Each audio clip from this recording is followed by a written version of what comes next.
gente. Só cuidado com o fio. Boa noite. Que a paz do Cristo esteja em nossos corações. Que nós possamos abrir os nossos corações para esse momento ímpar em nossa vida, em que a gente sai da nossa casa, né? Nesse calor que a gente está passando, para estarmos aqui reunidos em nome do Cristo, né? Para que a gente possa, em uma única mente, um único coração, um único sentimento, independente de todas as aflições que nós passamos e vamos passar, né? Estarmos aqui por escolha. Então isso já é uma grande dádiva. Eu agradeço muito a essa oportunidade de estar aqui na casa. É a primeira vez, né? Eu sou médium e expositora da Sociedade Espírita Ramatiz, aqui na Tijuca. Todo mundo deve saber, né? Deve conhecer. E para a gente é sempre muito gratificante nós estarmos contribuindo com essa semeadura, né? Meu nome é Silene, como foi apresentada, né? O que mais a gente fica feliz em poder estar aqui é essa oportunidade que foi trazido através dessa nossa irmã querida, né? Que encontrou com o Celso Arslan, que também é lá da Ramatiz, e aí começou todo esse movimento de palestras aqui, né? Da gente começar a fazer esse movimento com os expositores. Bom, estou apresentado? Bom, hoje eu vou falar, eu trouxe, ela me deixou aberta para escolher um tema. Eu já tinha trabalhado com esse tema lá no Departamento de Infância e Juventude, lá com a Sueli, né? Então, como eu já tinha trabalhado, ele estava bem fresquinho na minha cabeça. E foi tão bom quando eu peguei esse tema, porque lá na Sueli, diferente daqui, eles já têm um planejamento, né?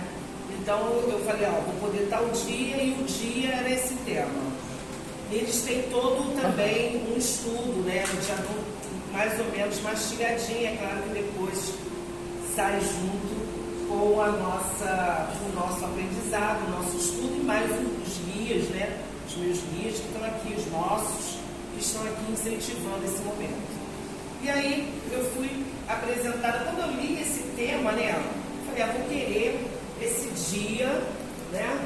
Porque eu quero falar desse tema, o bom combate. Essa frase, ela está em Paulo, né? Segundo Timóteo. Paulo, você sabe quem é Paulo? Quando eu falo Paulo assim, sabe do que eu estou falando? Não. Se eu falar São Paulo, todo mundo sabe, né? Da Igreja Católica ele é tirado como São Paulo. Mas no Espiritismo a gente chama de Paulo de Tarso. Ah, sim. Tá? Por quê? Nessa época as pessoas eram conhecidas pela cidade que nascia, né? Não pelo sobrenome em si. Daí Jesus de Nazaré, a cidade. Francisco de Assis, uma cidade, né? Leonardo da Vinci, uma cidade, tá? Então essas pessoas, esses seres que a gente conhece, eles têm essa coisa, né? Na época tinha essa tradição de se colocar a cidade. Da onde fulano é? Se for falar de mim, não, Silene é. Tá de Olaria. Silene de Olaria.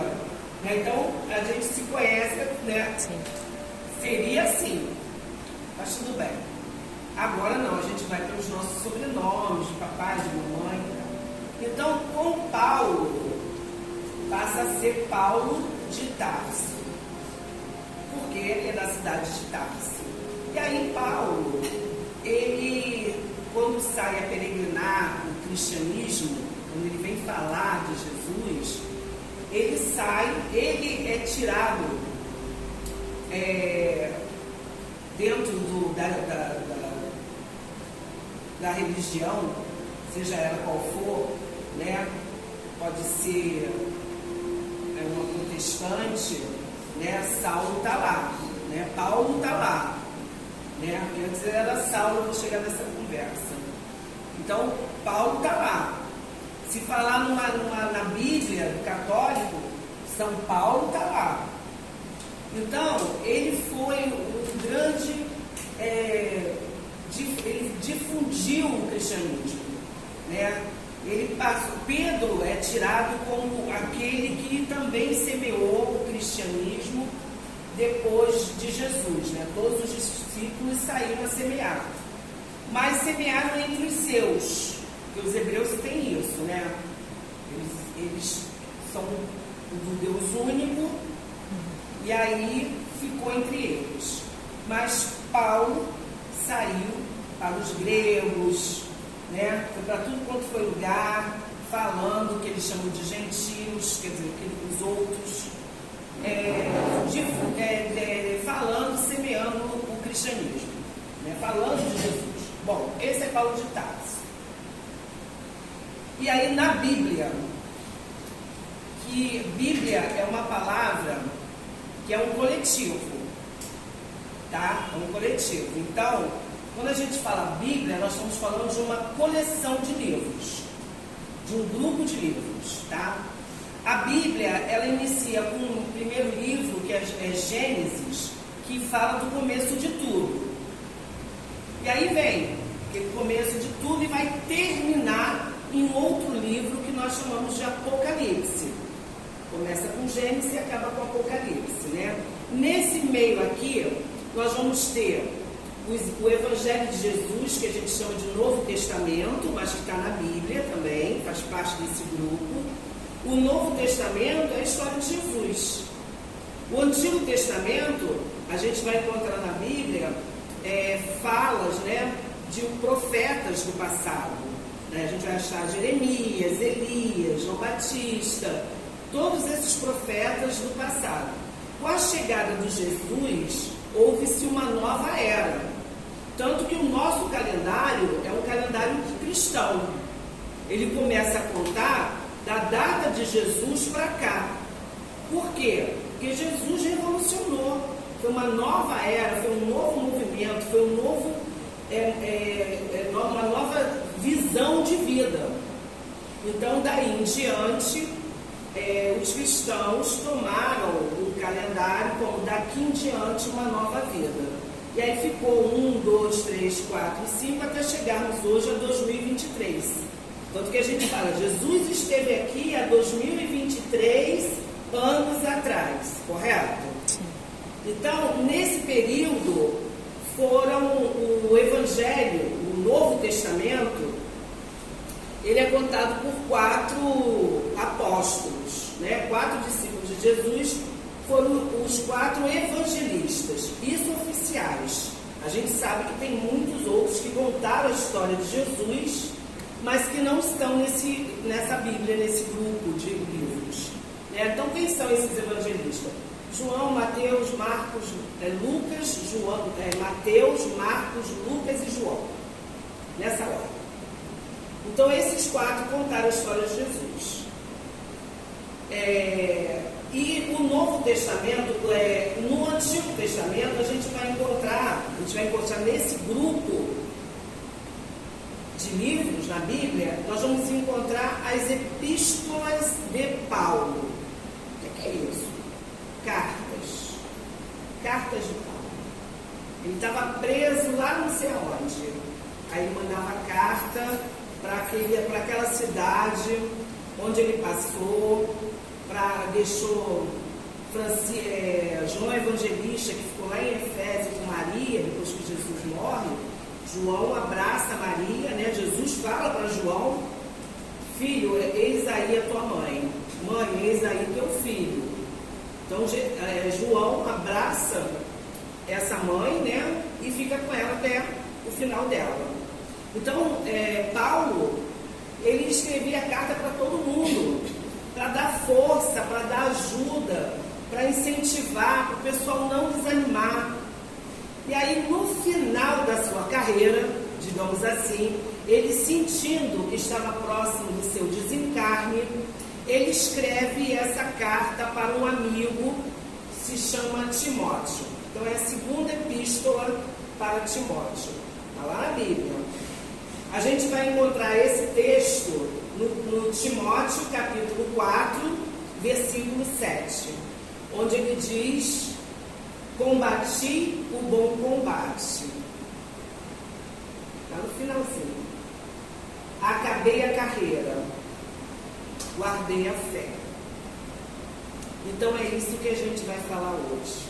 O que é que Paulo quis dizer com combati um bom combate? Vamos ver. Pode passar. Bom, essa fala que eu estou trazendo aqui é uma fala que está nesse livro, Palavras da Vida Eterna, da Fé, no capítulo 148, escrito por Emmanuel através de Chico Xavier. Tá? Então, ele começa assim: nas lides da evolução, Emmanuel. Tá? Emmanuel, ele pega essa fala de Paulo e vem trazendo para a gente uma orientação. Tá? Aí ele diz assim: nas lides da evolução, há combate bom, há combate, ok, e bom combate. Então vamos pensar. Nas lides é você lidar, é o teu dia a dia, é o teu movimento aqui no mundo. Isso a gente chama de lid, né? Está lidando. Nas lides da evolução. Então, nesses movimentos evolutivos que nós temos, todos nós, a todo momento, hoje, por exemplo, nós estamos passando por um momento de evolução. Eu cheguei aqui Silene e vou sair Silene mais um. Por quê? Conheci vocês, estou falando de alguma coisa diferente, vou trazer insights que eu não tive lá naquele momento quando eu dei essa primeira palestra. Hoje vai vir outras situações, outros casos. Vocês vão estar participando também, trazendo também o entendimento, e vão sair daqui, eu costumo dizer, um cabeção. Um cabeção. Por quê? Porque você vai estar absorvido, né? Vai estar absorvido com esses conhecimentos das verdades espirituais, que nos evoluem como ser, como espírito que somos evolutivos. Tá?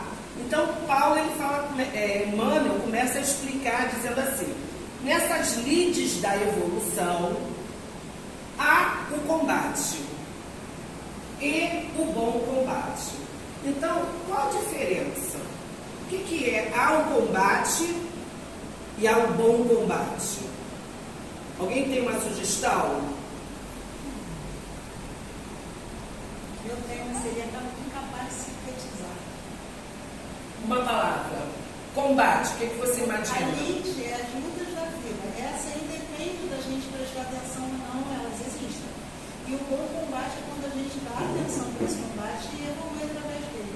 Pronto. Resumiu bem. Resumiu maravilhosamente bem. Tá? O combate é o combate do mundo. É o combate do mundo. É o combate exterior. Né? São coisas que a gente pratica e vivencia aqui que tem a ver com o mundo. Ah, eu quero ter poder. Então eu vou trabalhar, eu vou estudar, o poder não está chegando. Aí o que eu faço? Dou volta em alguém, né? Tiro o tapete do outro, porque eu quero o lugar daquela pessoa. Então eu estou no combate com o outro, com o mundo, né? Eu tenho uma situação em que eu tenho que me dedicar de carinho, de amor, para a família que seja. Ah, mas eu não quero, porque eu não vou passar por isso, né? Eu já estou cansada, já tenho a minha família, já tenho os meus objetivos. Eu não vou agora me dispor a uma determinada situação, mesmo que seja uma situação de caridade, principalmente com o seu próximo, que é o mais próximo de todos os próximos, que é a mãe. Não tem mais próximo, tem. Só de dentro dela, não tem mais próximo. Então, isso aí é um combate. É o combate do mundo, é o combate com as coisas do mundo, com as coisas do exterior, onde a gente coloca os nossos sentimentos ainda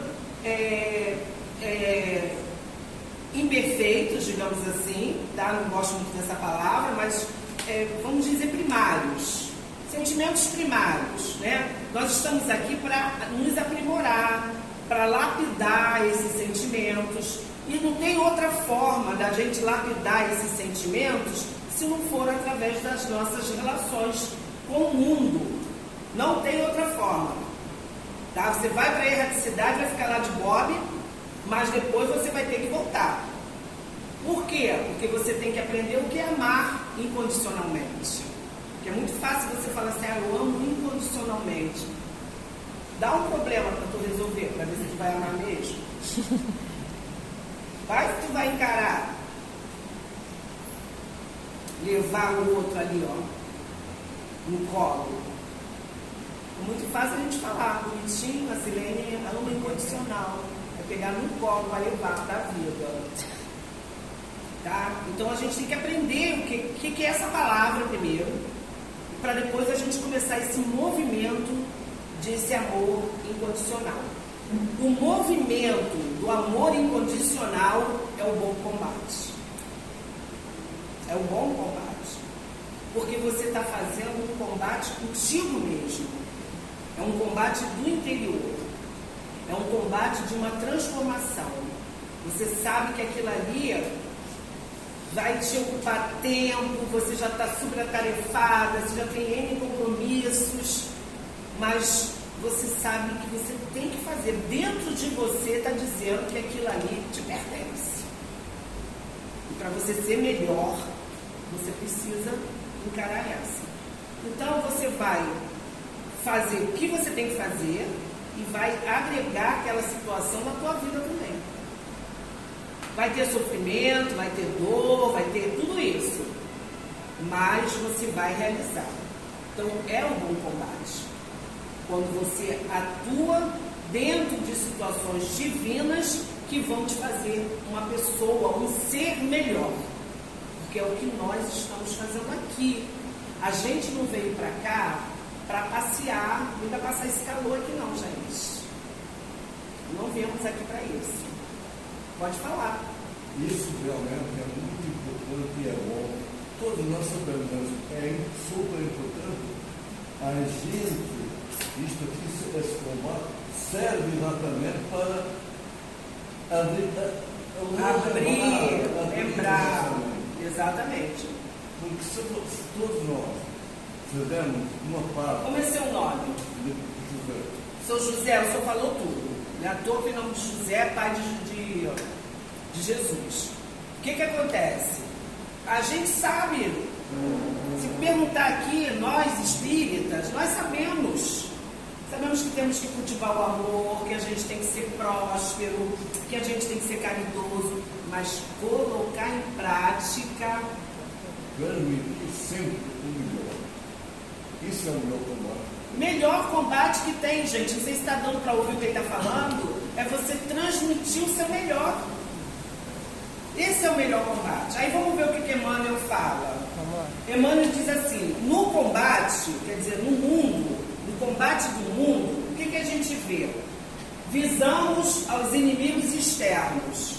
Não vou para casa daquela pessoa, que eu puder fazer para atrasar a vida dela, eu vou atrasar. Eu quero uma situação de poder, de destaque, e aquela pessoa ali está me atrapalhando, eu vou puxar o tapete dela. Então, isso eu estou falando numa situação simples, mas a gente vê que esses inimigos externos estão aí se matando. Você vê que a última agora foi uma senhora que pediu 3 mil emprestado numa oficina. Não sei se vocês ouviram essa história. Não. Virou moda agora. Eu tomo sempre cafezinho numa mesma padaria. Todo dia de manhã eu vou lá tomar um cafezinho. Então a gente já faz amizade com aquele grupinho, né? Que fica ali também de senhores. E aí eles hoje me serviram um biscoito. Aí eu olhei assim, você não está envenenado não, né? Eles riram. Porque virou moda, gente. Que isso? Que isso?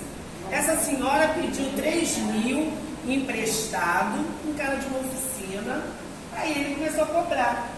Né? Como é que você vai pagar? Como é que você tem um dinheirinho para me dar? Né? Ela se sentiu assim, constrangida, acredito, né? Estou pensando por ela, ok? E não sei o que deu nela, que ela falou assim, vou acabar com essa dívida. Né? Mas a gente pensa assim, vai acabar com essa dívida o quê? Vai trabalhar para arrumar o dinheiro para pagar, vai perguntar para ele, por que eu posso fazer aqui na sua oficina uma faxina? Quer que eu pinte isso aqui? Né? O que eu posso fazer, já que eu não tenho dinheiro, para pagar essa dívida com o meu trabalho? Muitas coisas, né? Muitas coisas. De repente até falava, tudo bem, não sabemos, mas tudo é o bom combate. Mas aí ela no combate, no externo, o que ela faz? Quer me livrar desse problema, pega lá umas trufas, faz umas trufinhas, né? Que é aquele negocinho de chocolate, um bombonzinho de chocolate, que a gente agora chama de trufas. Colocou veneno ali dentro e levou para ele. Deu para ele. Aí ele aceita, tal, cobra ela de novo, aceita o presentinho, deixa ali, o que ele faz? Entrega para o filho. Meu Deus. Jovem, primeira coisa que fez, comeu. Passou mal, não morreu, tá? Não morreu, mas foi socorrido às pressas, teve que fazer aquela lavagem toda, gástrica, né? Ficou internado, agora que já recebeu alta e tal, mas chegou a esse ponto. Então, na verdade, era para ele. Mas caiu para terceiros. Que podia cair até para os filhos dela. Vai que aparece um filho ali dela e ele fala assim, toma um chocolatinho para você. Sabe? A pessoa, não é? Verdade. Fala, deixa ela falar. Filma ela lá. Vou filmar. Aqui em Vila Isabel tivemos há pouco tempo, uns meses atrás, um caso bem o Ciúmes ofereceu no dia do aniversário bombons para concorrente, digamos assim. Ah, eu lembro disso. A menina trabalhava até no salão. Isso, a Eu cabeleireira lembro. aqui em Vila Isabel. Lembro dessa E ela história. morreu. Essa morreu. Ela morreu, né? Eu lembro da história. Eu lembro. Bom, então a gente já entendeu o que é o combate. Sim. Visamos aos inimigos externos. Brandimos armas, quer dizer, a gente impõe armas, a gente levanta armas. Inventamos ardis, quer dizer, falcatruas, né? Hoje a gente... O veneno é um ardil, né? Toma aqui esse chocolatezinho, isso é um ardil. Então, inventamos ardis, usamos astúcias, criamos estratégias. E por vezes saboreamos a derrota de nossos adversários, entre alegrias falsas, ignorando que estamos dilapidando a nós mesmos. Então, quando ele é bem sucedido nesse combate, ele sai como vencedor, vai ficar alegre, feliz da vida, mas mal sabe que é uma alegria falsa, porque na verdade o problema que essa pessoa está criando com a sua reencarnação, com o seu projeto reencarnacionista. Né? Nós estamos aqui inseridos na lei de causa e efeito. Então, aquilo que eu faço, eu recebo na mesma proporção, por um movimento de força quântica, física, quântica, que é o quê? Aquilo que você devolve, na mesma proporção você recebe. A lei do retorno, pronto, lei do retorno, adoro esse pessoal espírita, sabe tudo. Deu para entender o que é o combate, gente? Sim. Ficou bem claro? Show. Vamos em frente. No bom combate, Emmanuel falando, tá? No bom combate, dispomos-nos a lutar contra nós próprios. Contra a gente mesmo. Santo Agostinho, ele falava que toda vez antes de dormir, a gente tem que fazer uma autoavaliação. Eu acordei hoje, me levantei tão irritada, esse calor, ninguém dormiu direito, faltou luz. saí de casa de qualquer jeito, nem dei bom dia pro porteiro, nem falei com a pessoa que estava passando do meu lado, fui direto para o trabalho, cheguei no trabalho aquele mau humor, eu só fui melhorar mais tarde, mesmo assim, agoniada. Então isso aí é o quê? É uma pessoa que está com seus, né, vamos dizer assim, no bom sentido, eu espero que aqui não tenha nenhum protestante, seus demônios, né? Demônio, gente, na escrita, na tradução da escrita do latim, quer dizer adversários, tá? Essa ideia de demônio, de coisa, de chifrinho, isso aqui, a gente que inventou, tudo bem? Então, os nossos adversários, eles estão dentro da gente. Os nossos adversários, quem são os nossos adversários? A minha preguiça, o meu mau humor, né?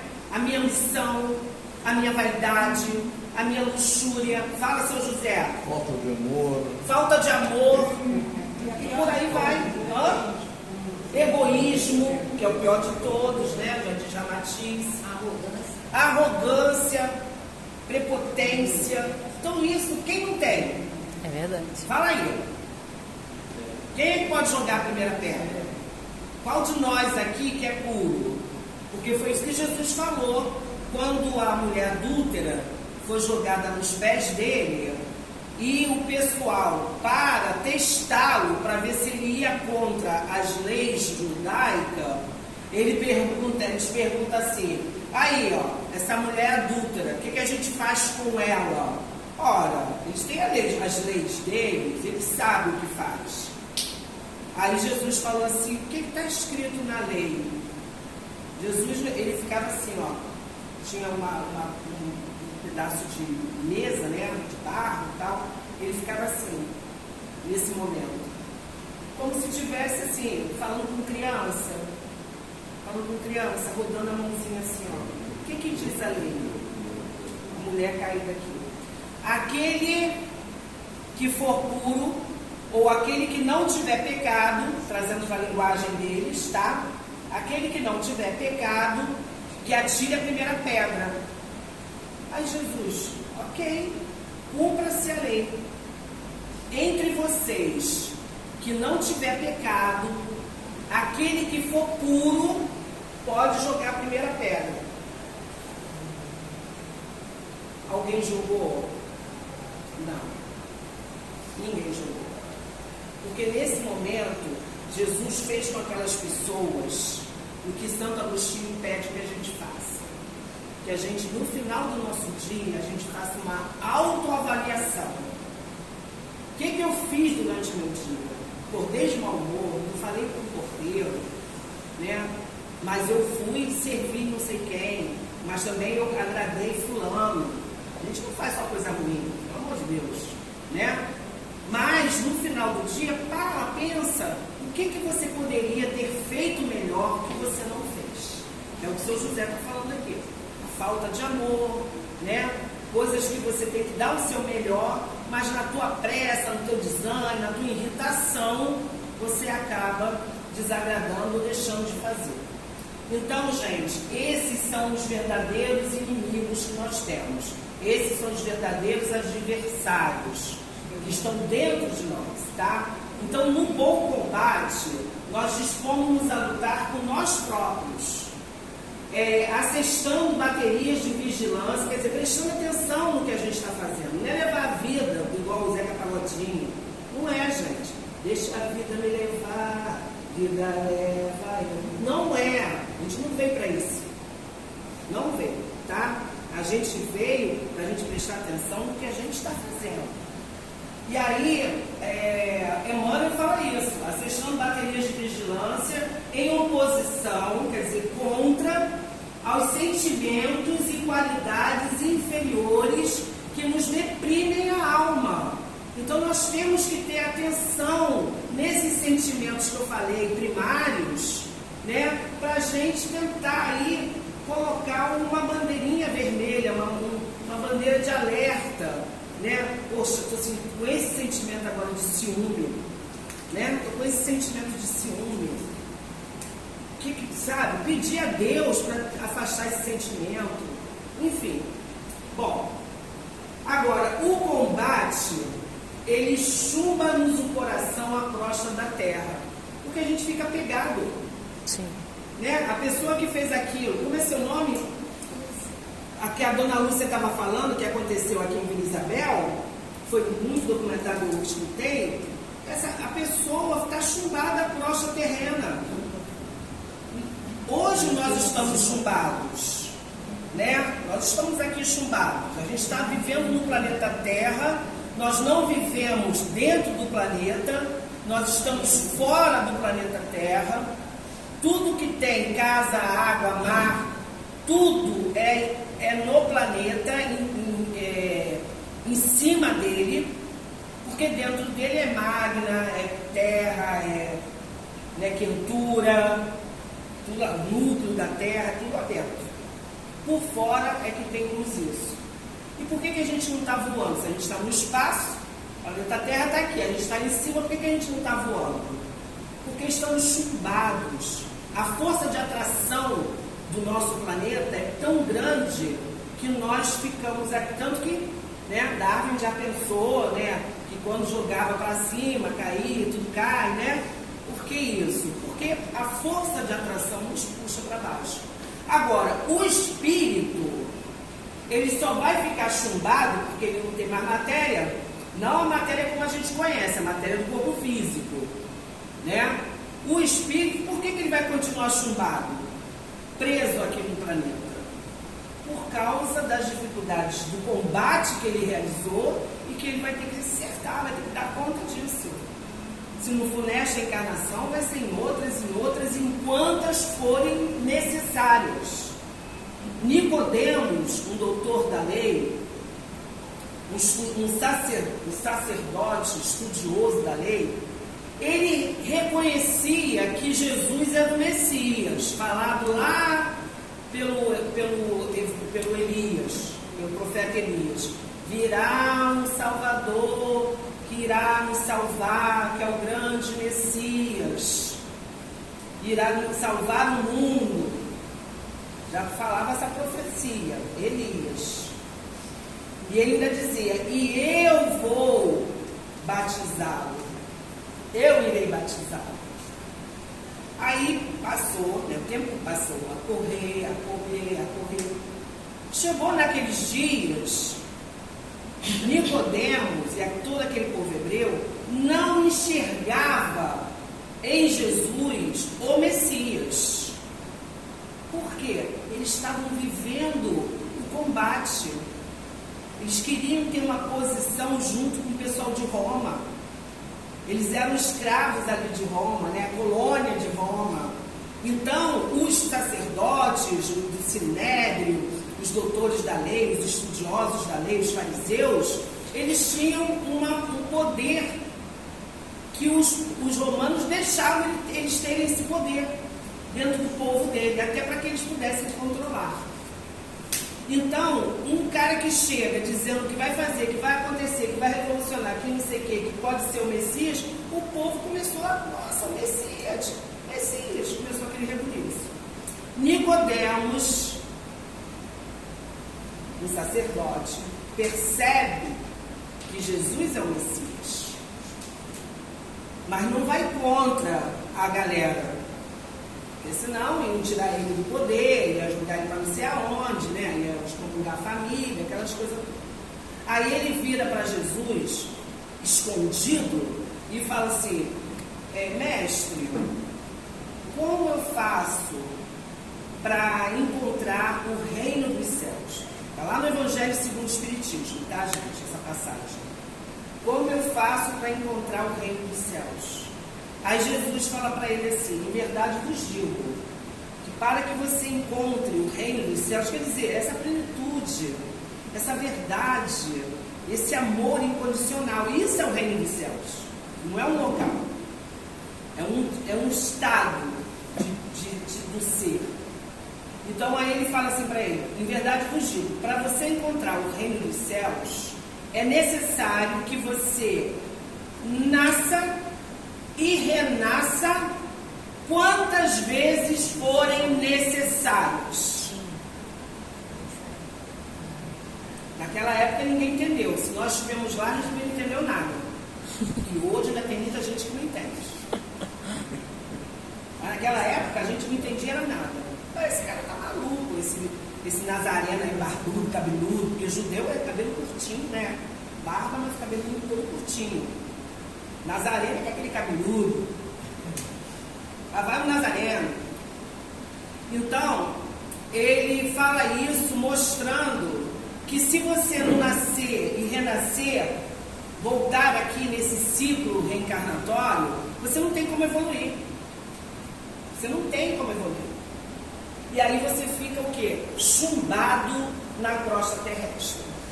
Você fica preso aqui até como espírito. A próxima reencarnação você vem aqui também. Aí sai daqui e volta de novo. Até você começar o processo do bom combate. E aí, Emmanuel fala assim: o combate chumba-nos o coração, a crosta da terra e aflitivos processos de reajuste, como eu falei, na lei de causa e efeito. Ok? Beleza. E aí, na sequência, o combate chumba a crosta da terra. Esse aqui eu já falei. Esse de baixo. O bom combate. Enquanto o combate chumba a gente, né, a gente fica chumbado aqui na terra, que a gente vai sofrer o processo de lei de causa e efeito, encarnações e reencarnações, o bom combate, ele liberta o espírito. Você vem para cá se você quiser. Se você ainda quiser resgatar alguma coisa, não quero passar agora com fulano, eu quero agora dar uma força para ciclano, você vem até para ajudar. Você está livre para conquistar outras moradas. Outras moradas. Há muitas moradas na casa do meu pai. O planeta Terra é um planeta de segunda categoria, que é o planeta de provas e expiações. A primeira categoria nós já passamos, que eram os mundos primitivos. Hoje nós estamos vivendo em provas e expiações, que está terminando esse ciclo de 28 mil anos. Um novo ciclo vai começar. Um novo ciclo. Essa preparação que nós estamos vivendo é porque está se encerrando esse ciclo, está sendo feita a limpeza do joio e do trigo, que é a parábola que Jesus nos trouxe, né, da direita e da esquerda, para saber aqueles que vão passar, que vão estar libertos do seu espírito, porque tiveram bom combate e vão participar de outros planetas, planetas de regeneração, onde o bem impera, planetas felizes, planetas celestes, planetas puros, são outras situações em que nós, espíritos, viajantes do tempo, vamos dar sequência para a nossa evolução. Fala, seu José. Olha, o nosso maior exemplo que nós temos do bom combate, o próprio Jesus nos deu. Pai, perdoe que eu não sabe o que fala. Fechou. Eu vou embora, acabou a minha palestra. Exatamente. Exatamente, gente. Só em você está crucificado, condenado, humilhado, né? Vai ser assassinado ali. E mesmo assim, ele pede que o Pai perdoa a gente, porque a gente não sabe. A gente não sabe ainda, somos crianças espirituais. Isso é o bom combate. O tempo inteiro, mas é um espírito puro, né? Dá licença. Por isso é que lá na história da mulher adúltera, a mulher adúltera vira para Jesus e fala assim: e tu, que és puro, o que vai fazer comigo? Porque ele podia pegar um pedregulho daquele e acertar nela. Porque a lei diz: aquele que for puro que taque a primeira pedra. O único puro ali era ele.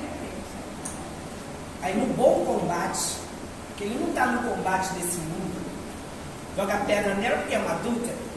Eu dei o exemplo. O que ele fala? Tu tens razão. Realmente, eu sou o único aqui que posso te julgar. Mas eu não te julgo. Eu só te peço: levanta, pega a tua cruz, segue em frente e procura não errar mais. Procura não errar mais. Você já viu que cometendo algum deslize, algum erro nesse combate aqui com o mundo, vão te crucificar. Então procura não errar mais. Porque não sabe se lá na frente vai ter um pulo para salvar. Sim. Tá? Então, seguindo. Paulo de Tarso, escrevendo a Timóteo, nos últimos dias da experiência terrestre, forneceu-nos preciosa definição nesse sentido. E aí ele conta mais ou menos a história, né, de Paulo de Tarso. Ele que andava em combate até o encontro pessoal com Cristo, passou a viver num bom combate. Ele era um cara do combate, né? Porque ele era um doutor da lei, ele era um fariseu. Ele tinha até carta, né, de autonomia, de cidadania romana, para tu ver como é que ele estava ali com os caras, né? Só que ele, a verdade dele é que existia um Deus único e que qualquer coisa que viesse além disso era erro, era problema. Então ele perseguia os cristãos porque ele não acreditava no Messias, não acreditava em Jesus, né? Quem ia batizar Jesus era Elias. Cadê Elias? Aí Jesus falou assim: Elias já veio e vocês não viram. Era João Batista. Quem batiza Jesus é o primo dele, João Batista, que era o Elias lá de trás. Tanto que João Batista, quando vê Jesus, ele diz: eis o Cordeiro de Deus que vai tirar o pecado do mundo. E aí se ajoelha no Rio Jordão para ser batizado por Jesus. Ele vê em Jesus, ele sabe quem é Jesus. Aí Jesus diz: não, vamos fazer conforme a profecia. Aí ele se ajoelha e aí faz o batismo, né? Então, esse combate Paulo de Tarso fazia com o mundo, com as armaduras do mundo. Matava cristão, perseguia cristão, prendia cristão, mandou apedrejar Estevão, que era uma pessoa também do cristianismo, né? Que era irmão de uma pessoa que ele amava, que ele queria casar, depois que viu que era o irmão dela, mas aí já tinha matado mesmo, ainda ficou um pouquinho com raiva dela por ser irmão, quer dizer, deve ser da mesma crença. Então, quer dizer, a pessoa se fecha para o seu interior a fim de combater um idealismo. Quantas coisas a gente vê aqui no mundo de idealismo, gente? Verdade. Quantas coisas a gente fica naquela minha verdade? Essa é a minha verdade. Que minha verdade, amor? Que arrogância, que prepotência é essa? Nós somos pessoas relativas. Então a nossa verdade, ela é relativa.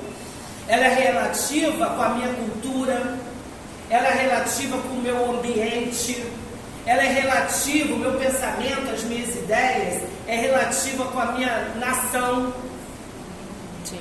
Entendi, dona Lúcia? Com o seu próprio entendimento, gente. O único que tem verdade absoluta é Deus, é o Criador. Este é absoluto. Sim. Todo o restante está em relação com o meio ambiente, né? Quantas pessoas destruindo o ambiente, outras correndo atrás para que isso não aconteça, né? Outras deixando suas vidas para fazer alguma outra coisa. Então a gente está nessa relação. A gente não pode ficar focado numa coisa só, porque a gente não sabe se aquilo ali é absoluto. Verdade. Bom, e aí Paulo de Tarso era assim. Só que nessa época ele não se chamava Paulo, o nome dele era Saulo. Saulo de Tarso. Então ele perseguia cristão, fazia danado.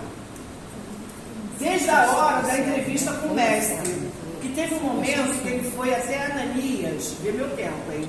Falta pouquinho. Falta, vai me falar, porque eu gosto de falar. Falta acho que uns 7 minutos. 7 minutos? Tá ótimo. Aí o que acontece? Saulo de Tarso pega uma caravana, já tinha acabado com Estevão. Leiam Paulo e Estevão de Emmanuel, psicografado por Chico Xavier. É lindo essa história, Paulo e Estevão.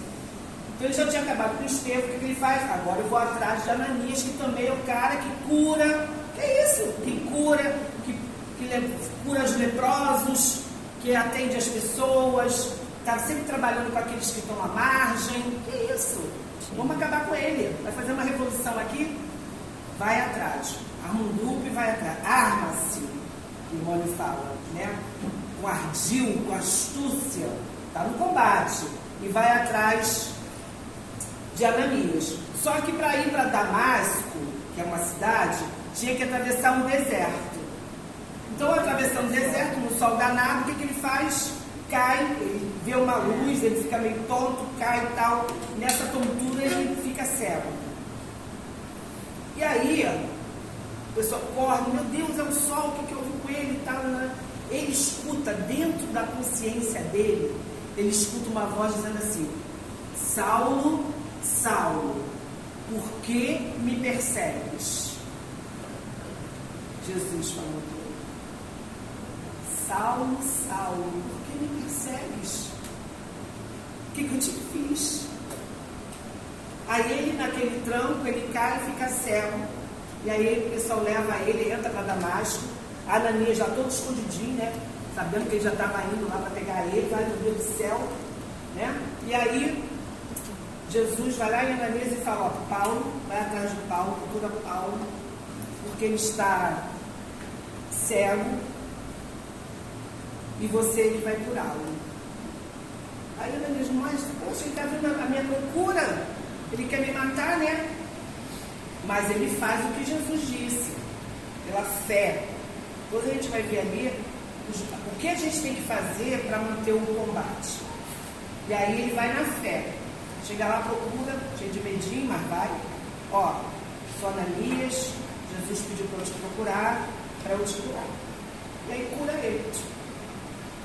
Cura dali em diante.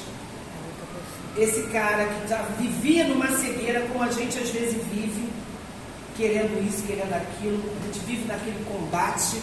É uma cegueira isso. E quando ele começa a enxergar além, ele começa a viver o bom combate. E aí ele, para mostrar que ele é um outro homem, que é aquele homem velho, pesado, carrancudo, cheio de ideologia, cheio de... Ele deixou para trás. E a partir daquele momento, ele passa a ser um novo homem. E aí ele começa a se tratar como Paulo de Tarso, é o que a gente conhece até hoje, tá? Então ele passou a viver no bom combate desde a hora da entrevista com o mestre. Até o caminho de Damasco, né? Estiveram em função de louros mundanos, quer dizer, se pegasse Ananias, ele ia ser, né, o top de linha. Ávido de dominações transitórias, mas desde o instante em que Ananias o recolheu enceguecido, quer dizer, não estava tão sério, estava enceguecido, aquela coisa de você estar, né, uma névoa, e transtornado, entrou em subalternidade dolorosa. Quer dizer, subalternidade é você entrar dentro de você mesmo e ver, nossa, o que eu estou fazendo? O que eu estou fazendo? É o que o Santo Agostinho nos fala. Faz uma autoavaliação no final do teu dia, para você ver como é que eu passei pelo aquele cego, falei até mal dele. Cego querendo esmola, toda hora só está aqui. Entendeu? Está recuperando alguma coisa.